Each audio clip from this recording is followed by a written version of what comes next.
Welcome into today's video, everyone. Hopefully you guys are all doing well and looking forward to game number 7 of my recently concluded OTB match.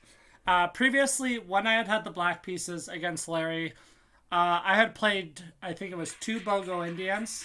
And this game I wanted to kind of try something a little different. I also didn't want to get too crazy because I was up in the match by a game. So 3.5, 2.5. So I decided to go for G6, which is an opening that I played pretty much exclusively in tournaments for years and haven't played as much of late, but still a big part of my repertoire. C4 and Bishop G7. We had one OTB game where he played Knight C3, and I played C5, D5, and Bishop takes C3. And after playing the opening really well and getting a great position out of the opening as black, I managed to blunder and fall apart right out of the opening. Didn't think we were going to get this line. Didn't expect that in the least bit, and that's definitely not what happened here as he played the move E4, and I played C5. So right away, my bishop and my C-pawn are putting pressure here on this D-pawn. Okay, what are white's options? There is knight F3, there's bishop E3, and there's D5.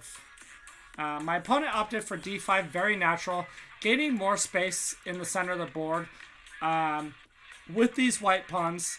The only downside to this move is that the scope of my bishop is very, very good. So white has the extra space in the center, but it does improve my dark square bishop. D6. This is a very important move, guys, because you do not want to allow this white pawn to go to D6. It's just highly, highly unpleasant for black, so D6 is natural. And then the move Knight C3. So this is a standard book line, Knight F6, and A4. A4 is typically not played at this point, guys, but the idea is that black would like to play A6 and B5 at some point during the game, and usually white will play A4 and just try to take more control over that B5 square. But typically it's not something you see so early in the game, which is why I didn't think it was right, but in reality, it's okay to play it at this point. One little downside of this move, pawn A4, I felt like was that I have a quick knight A6 and knight B4. The idea is white may have gained more control over the B5 square, but he lost his ability to be able to kick a piece off of B4 with his pawns. So I played knight A6 right away, just trying to get this knight into B4. And my opponent played F4. My opponent is trailing by a game in the match, so this is very natural, and it's a very aggressive way to try to play to tie up this match. He just wants to get this nice pawn formation in the center of the board, and he wants to look at ideas of like E5. So I castle. My opponent plays bishop E2. The idea behind playing bishop E2 first, guys, is that on knight F3, you give black the option of bishop G4. Bishop E2 first, there is no bishop G4, because white has 2 pieces controlling that square. And at this point, black is getting close to needing to make a decision about this light square bishop. What am I going to do with it? I decided to play knight B4 first, to see if I could get knight F3 and maybe bishop G4 in, which he played knight F3, and I decided to play E6. Bishop G4 was very natural as well. The other thing you want to do when your opponent has this nice central pawn wedge is to play ideas of E6 and try to capture on D5 and kind of break down the center. So E6 is very natural, but it does block in the light squared bishop, so you do have to be a little careful about that. White castled, and I took on D5. Now, there's 2 different ways you can play this. You can play CD5 or you can play ED5. Usually people who play the C pawn up are looking to capture with the C pawn. And that's what my opponent played. And now, right away, this is equal position for both sides. What you want to do is you want to put pressure on this e4 pawn. So rook e8 right away puts the question to this pawn. The knight and the rook are attacking it, and white is only defending at one time. What is white going to do about this pawn on e4? My opponent plays knight d2, a very, very strong move. The idea is that he is protecting this e4 pawn, and at a later point he wants to play bishop f3, protect this again, and then play knight c4. And you'll notice if I have any weakness in my position, it is actually going to be this d6 pawn, because I cannot protect that pawn with a pawn. I'm going to have to defend it with pieces, or I'm going to have to be very, very active in creating my own threats. So knight d2 is a very, very strong move. I played bishop d7. I've got to move the bishop at some point. And my opponent played bishop f3. So he's defending this e pawn again, and he wants to move the knight. Very, very natural play for my opponent. And now I have to come up with something active in this position. Otherwise, knight c4 is really going to put me in a passive scenario. So I played h5. And h5 is actually a very, very strong move. I'm quite proud of myself for finding this move in the moment. I wasn't sure if it was really a really good move, but it was one of the things that popped into my head. My thinking was after knight c4, which is a great move by white, I have ideas of knight g4. Knight g4. Simply saying you can take on d6, and maybe I will play bishop d4. Bishop d4 is the top move. King h1. And I had a couple of different thoughts here. Knight f2 is not good enough because there's just rook f2. And yeah, it looks like we're winning material, but he can just take our rook. Actually, stronger is just to protect his knight, apparently, with... No, it's now knight e8, and white is just completely winning. The idea that really I was drawn to that finally popped into my head was this idea of knight h2. Very, very strong. The king cannot take because queen h4 is mate. And if knight e8, simply ignoring this knight on h2, there's probably just, well, knight f1 threatens a mate in one with queen h4. I'm wondering if I could just play queen h4 right away, though. Let's see if I could just play queen h4 right away, if that white has any saves. He actually does with queen e1. That's quite nice. So he's saying if you take my rook, I'm going to take your queen, and I'm actually going to be winning. So queen h4 is completely unnecessary. We should just take on f1. And again, queen takes knight is not possible because queen h4 is mate. And then this king is just so open, the game is going to be over here within a matter of moves. So knight g4 was my idea. I felt like it was a very, very strong move. h5 and knight g4 was my idea. And it was a very, very strong line. My opponent played g3, which is not something I expected. And white is still actually a smidge bit better here. I played queen c7. Better right away was to play bishop d4. Hit that king on g1. Improve my bishop. I played queen c7, defending this d6 pawn. And now white really starts, his advantage starts to grow. I think a little bit about having trouble coming up with the correct plan here for black is that just that I haven't been playing these lines as much lately, and as such, it's going to be hard for me to come up with the best moves. So that's one of the reasons I played this specific line, was because I wanted to challenge myself to see what I could remember in the moment. But after h3, I really started to go astray, and I thought here that if I go knight f6, I was worried about knight d6, which turns out to not be that big a deal. I thought queen d6, I thought there was e5. And now it looks like white is just rolling all over me. But in reality, after queen b6 and e takes f6, What's better? Bishop f6, queen f6 are both just dominating. Yeah. Bishop f6. Material is equal, but the quality of my pieces is much, much better than my opponent's. My bishop is targeting h3. This one can come to the d4 square. My knight has all these squares over here. It's eyeballing. I have possibilities of a discover check, and my rook is on the open file. The only piece that's not doing anything is the a8 rook. In comparison, white's pieces, first of all, his king is open because the g-pawn and the h-pawn have both moved. And this bishop and this rook are both inactive. That means I have a lead in development. I have 5 pieces, 3 minor pieces, a rook and a queen developed.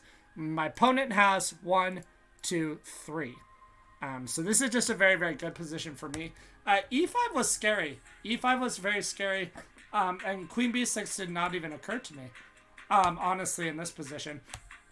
So I played the move knight h6 instead, which is just an awful move to have to play. I felt like I had to play it, but in reality I didn't. So king h2, a6. I'm just looking at keeping this knight out of b5, guys. And I also want to play b5. And now my opponent crashes through in the center with e5. And definitely when I saw this move, I could understand my opponent's train of thought. He's trying to gain more space in the center of the board. Try to create pressure here against this d6 pawn. But I was actually really happy to see it because it allows my knight to come to f5. On f5, it's looking at some of these squares around the white king. And it's defending d6. So if my opponent takes, I can just take on d6. And that one piece on h6 that was causing me a headache is now not an issue anymore. So knight f5, I was definitely happy. And my opponent played g4. And now I felt like I was definitely committed to a few different lines here.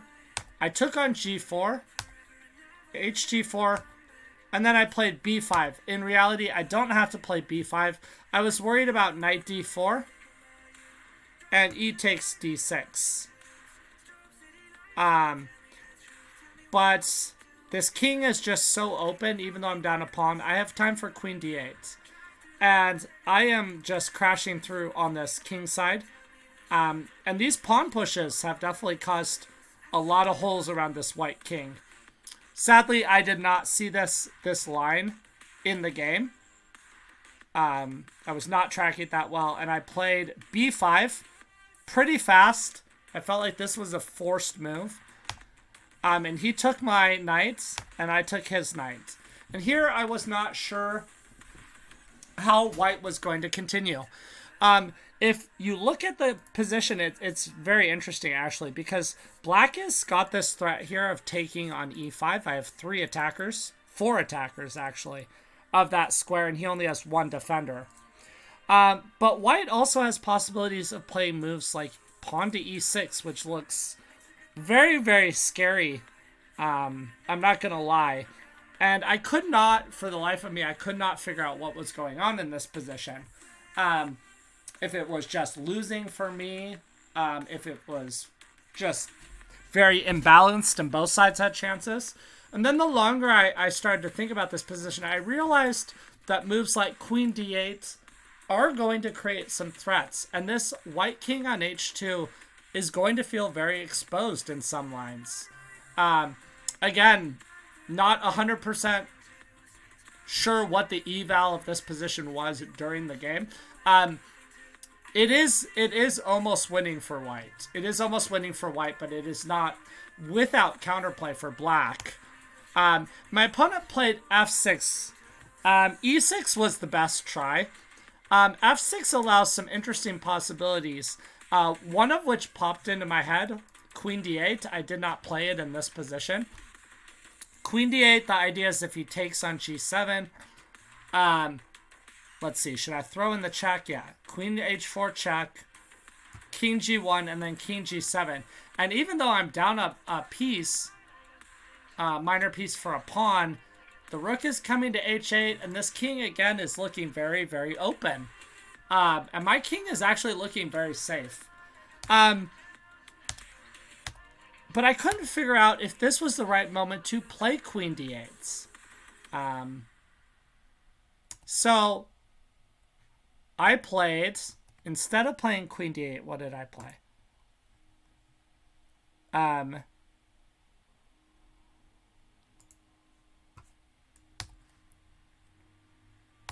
I did play queen d8. And my opponent played e6, which completely blunders away all of his winning position. This was played 30 moves in 90-ish minutes before the secondary time control. So my opponent was trying to get out the last couple of moves. He's only on move 23 at this point, and he has less than a half an hour. So it's quite natural that he would blunder at this point. There would actually be a lot to think about, especially if you had time. You would want to handle this carefully as white and black. But white definitely, because of threats of queen h4 coming in some lines, is very scary. E6, I played fe6. And my opponent took on g7. A lot of different lines here I can play. The best line is just to get rid of this g7 pawn right away, which is not what I played. I checked. The king moved, and now I am actually losing. This, again, the next several moves, the game is going to be very back and forth, guys.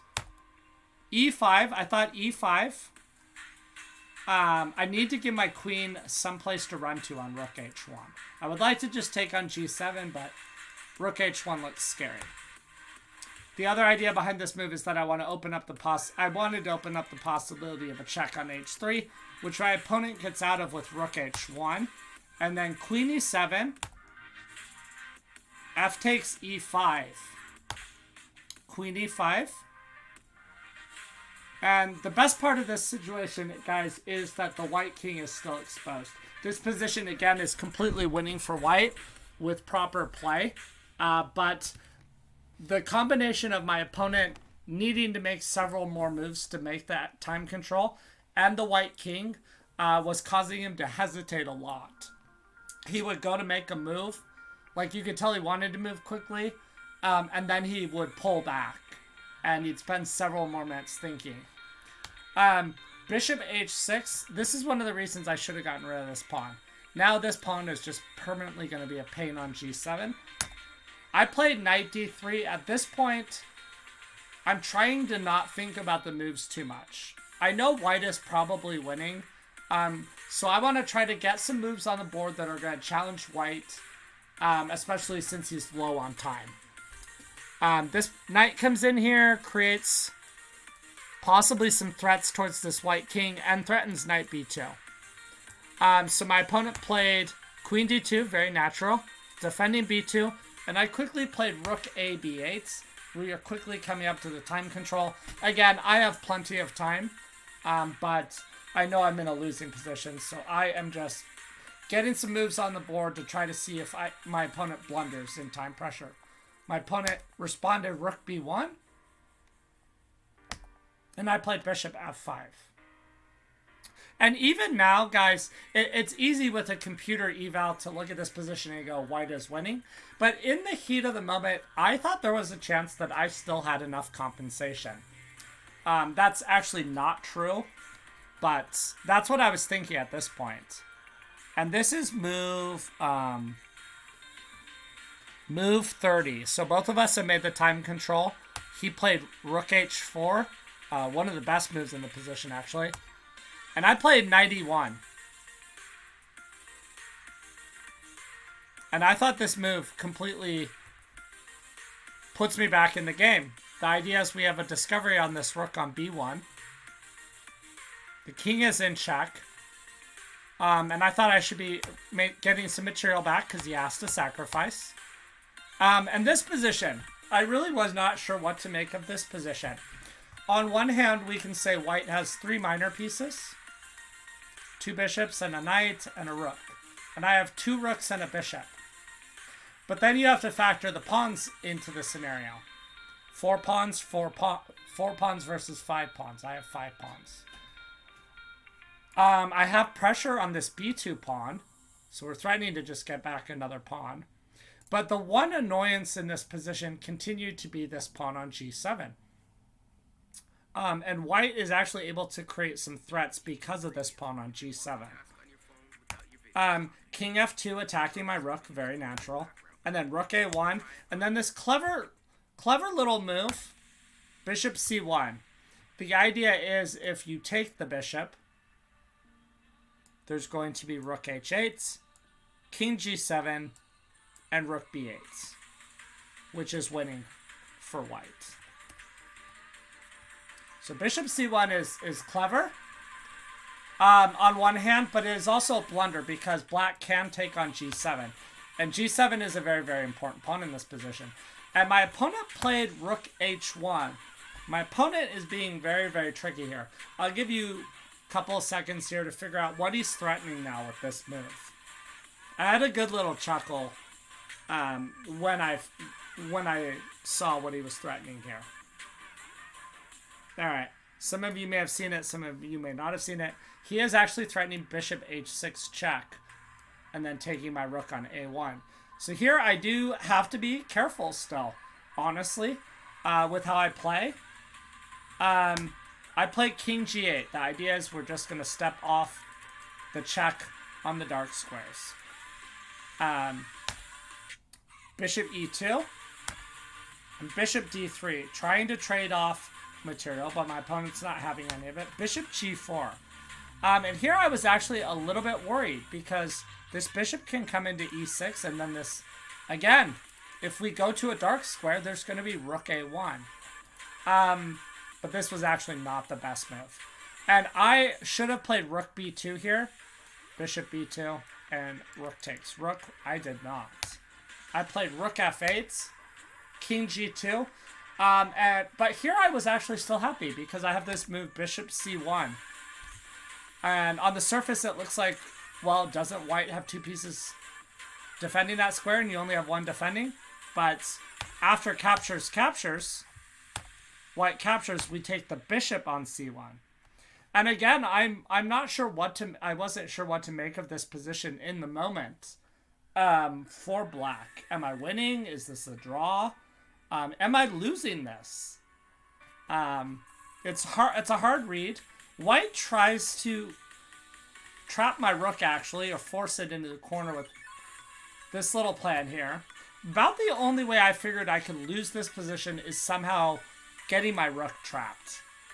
So that was my focus. I decided that the best course of action is just to try to bring my king closer. I can't defend the c4 pawn. And a5, I need to play a5 so that he doesn't take on a6. And this is actually winning for black because I have the outside passer at this point. I played g5, he's threatening to take it. And bishop b1. King d4, I figured as long as I bring the king closer, like if I come king c4, king b3, I'm definitely considering, obviously I'm threatening b2, but I'm also considering king c4, king b3. I'm also considering sacrifices, rook takes, knight takes, and then take on b2, come up, take on a4, and then just, I think, win that position because the pawns are too good. So that was my train of thought. And my opponent decides to go after this g pawn, which leads to a very interesting position. King c4. And at this point, I'm figuring I'm not losing this position. Worst case scenario, I'm going to draw this.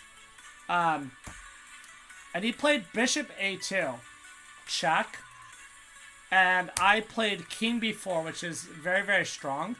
And again, I'm thinking about rook a2, knight a2, king a4, or rook a2, knight a2, king b3, winning the b pawn first. And then my c pawn is very, very fast.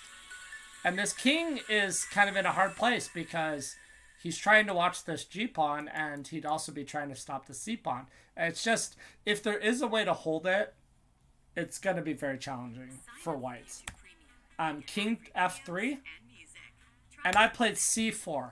I can play rook a2 first, but I figured if I'm going to sack the rook, it's nice to have the c pawn one square further up the board. Because I know I'm going to get the b2 pawn if I sack my rook, and then I'm just going to push it through. And at this point, I'm thinking I'm very, very clever here. Like, I'm pretty sure I'm winning, but if I'm not, white's going to have to play perfectly to get a draw. And I am winning, but rook takes a2 is actually not the way to go. The way to go is to simply just play rook g1 and hold on to this passed g-pawn. And then I'm eventually going to win this position. I thought rook a2 was winning. Maybe a very, very teeny tiny chance of a draw. Okay, he has to take, and then we go king b3. I'm like, this is good for me, right? He has to move the knights. Knight c3 and king b2. Now we're just threatening to just take this knight and push our pawn through. And I'm thinking to myself, like, even if he can sack for the pawn, my king's just going to come back, and he's going to gobble pawns up, and I'm just going to win. Like, it should be easy. In reality, that's not the case. My opponent played knight b5, and I played c3. So there's no time to take on d6 because of c2, and he can't stop the pawn. So he goes knight d4. Believe it or not, this position is actually basically zeros. Basically zeros. I continued pushing with c2. And right after I push c2, if he takes on c2, he's going to be one tempo late. I had calculated all this out. But as I'm pushing c2, I had a thought in my head. What if knight e2? What if knight e2? The idea is that my king is going to be one tempo further away. And actually, this is the crucial moment. I'm going to show you what happened. My opponent played knight c2, which loses. I had this all calculated. King c2. King takes g5. King d4. King f5. This is all played perfectly, guys. Black is winning here. And king d4. And it's important to envision that after king e6, there's king c5. And the d-pawn falls, and then my king moves, and we push, and we win. And I was feeling very, very clever after finding this. My opponent resigned. But I was very curious to go back and look at the move that didn't happen that popped into my head, which was knight e2. And knight e2 actually draws the game, guys. You cannot push queen because of this. King g5, king c2, king f5, king b3, king e6. Okay, you can. This is still a draw. This is still a draw. So it doesn't lose the game. It doesn't lose the game, but computer just likes the idea of playing king a3, which is also a draw. King takes g5, king a4. And the idea is at least you're forcing white to play perfectly because you're going to move your king and then you're going to push the a pawn. So that'd be an easy position to mess up as a human being. Trying to stop both of these pawns. So that is the best line, but it's also going to end in a draw. So with this game, guys, I took a 2-game lead, 4.5 to 2.5, first to 5. I hope you guys have enjoyed the videos I posted on this match. I think they've been really, really high quality. Guys, make sure you are following all my socials because I've been very, very active of late posting these educational videos. Want to grow myself as a content creator. And yeah, definitely would appreciate all the support, guys. Feel free to comment, and I will get back to those comments. Anyway, you guys have a good day, and I will see you guys later. Thank you so much for watching.